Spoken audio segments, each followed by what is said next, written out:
한 달 넘게 밤낮 없이 준비한 대형 행사가 드디어 끝났습니다. 몸은 천근만근이지만 팀장이 웃으며 제안하죠. 오늘 다들 고생했으니 기분 좋게 한잔하자.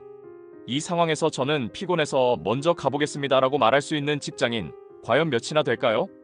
평범한 귀가길이 마지막 길이 되었습니다. 법은 개인의 과실이라 했고 유족은 억울한 산재라 외쳤습니다. 과연 누구의 말이 맞을까요? 대법원이 내린 반전의 판결을 통해 우리 직장 생활의 권리가 어디까지 보호받을 수 있는지 함께 살펴보겠습니다. 사고의 주인공 갑씨는 건설 현장의 안전관리팀 팀장이었습니다. 회사에 사활이 걸린 목업 품평회를 준비하며 한 달간 매일 야근을 이어갔죠. 사고 당일에도 아침 8시부터 오후까지 현장을 진두지휘하며 모든 에너지를 쏟아부었습니다. 행사 후 회사는 공식 문화행사로 볼링을 진행했습니다. 이어 23명 전원이 참석한 1차 회식을 가졌고 9명이 노래방으로 2차를 갔죠. 여기엔 공사부장도 함께했습니다. 모든 비용은 법인카드로 결제되었습니다. 철저히 업무의 연장선이었던 셈입니다. 여기서 돌발 퀴즈 하나 드릴게요. 법인카드로 결제된 2차 회식에서 사고가 나면 무조건 산재로 인정된다.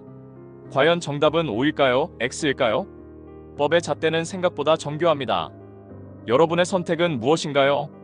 밤 10시 50분, 갑씨는 수인선 월구적에서 전철을 타고 인천 논현역에 내렸습니다. 평소와 다름없는 귀가 경로였죠. 하지만 밤 11시 35분경 집 근처 왕복 11차선 도로의 횡단보도를 건너던 중 달려오는 차에 치여 그만 목숨을 잃고 말았습니다. 갑작스럽게 가장을 잃은 유족은 근로복지공단에 유족급여를 신청했습니다. 회사가 주최한 공식 행사를 마친 뒤 상급자가 주도하고 회사가 비용을 댄 회식 후 돌아가다 당한 사고였기에 당연히 산재라고 믿었기 때문입니다. 하지만 공단의 답변은 차가운 불승인이었습니다. 2차 회식은 강제성 없는 자발적 참석이었고 사고의 원인은 갑씨 개인의 과음과 부주의 때문이라는 논리였습니다. 일터의 현실을 외면한 가혹한 통보였습니다. 유족은 소송을 시작했지만 좌절은 계속되었습니다. 1심과 2심 그리고 서울고등법원까지 모두 공단의 손을 들어줬거든요. 회식 후 만취 상태에서 발생한 교통사고는 업무와 직접적인 인과관계를 인정하기 어렵다는 것이 당시 법원의 판단이었습니다. 이 사건의 딜레마는 우리 모두의 고민입니다. 부서장이 앞장서고 법인카드가 나오는 한국 특유의 회식 문화에서 과연 자발적 참석과 거절의 자유가 실질적으로 가능할까요? 법의 형식과 직장의 현실 사이, 그 간극은 너무나 컸습니다. 형식적인 법 논리에 갇혀버린 상황에서 유족은 마지막 희망을 걸고 대법원의 문을 두드렸습니다. 억울하게 떠난 남편의 명예를 지키기 위한 마지막 사투였죠. 과연 대법원은 우리 직장 생활의 무거운 공기를 어떻게 해석했을까요? 아까 드린 퀴즈의 정답을 공개합니다. 정답은 X입니다. 법인카드 결제가 산재 승인의 자동 패스권은 아닙니다. 하지만 대법원은 이 법인카드를 단순한 결제 수단이 아닌 사건을 뒤집을 결정적인 열쇠로 바라봤습니다.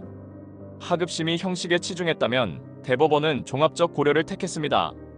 비용 부담의 주체, 상급자의 참석 여부, 행사의 연장선 여부를 볼 때 법인카드 결제는 해당 모임이 사업주의 지배관리 하에 있었다는 것을 증명하는 강력한 증거가 됩니다. 2016년 사고 발생 후 4년의 사투 끝에 2020년 3월 26일 대법원은 원심을 뒤집는 파기환송 결정을 내렸습니다. 서류상의 문구에 갇혀있던 판결이 비로소 직장인의 실질적인 삶과 현실을 직시하게 된 역사적인 순간이었습니다. 대법원의 논리는 명확했습니다. 누가 주최했나, 목적은 무엇인가, 비용은 누가 냈나. 이 모든 걸 종합해야 합니다. 전반적인 과정이 사용자의 관리 하에 있었다면 그건 명백한 업무의 연장이며 업무상 재해에 해당한다는 것입니다. 설령 과음이 원인이더라도 사업주가 이를 적극적으로 만류하지 않았고 사고가 통상적인 위험의 범위 안에서 발생했다면 산재입니다.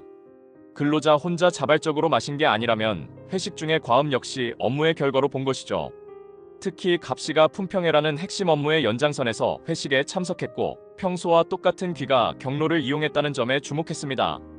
업무를 위해 술을 마셨고 업무를 위해 집으로 향하던 중이었으니 당연히 보호받아야 한다는 논리입니다.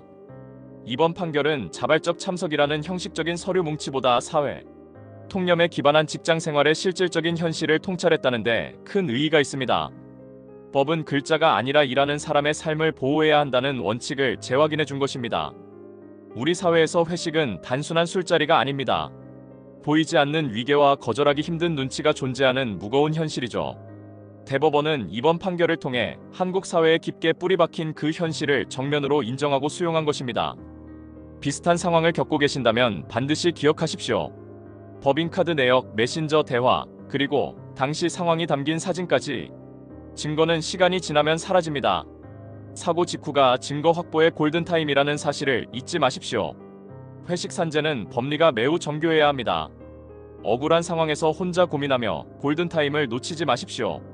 여러분의 정당한 권리를 지키기 위해 저 변호사 김강균이 든든한 파트너로서 끝까지 함께하겠습니다. 감사합니다.